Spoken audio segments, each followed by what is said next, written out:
Itapos na nga niya, hindi naman nagbigyan.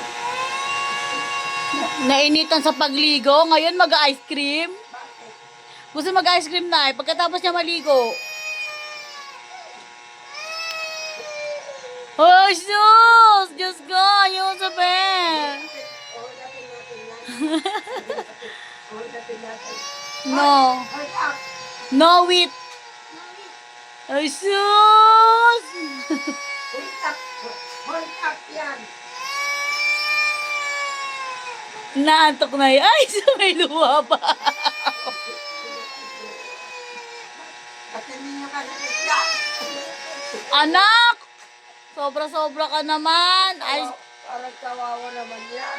Ice cream agad. At eto, dede. Dede, dede. Dede. Wow, dede.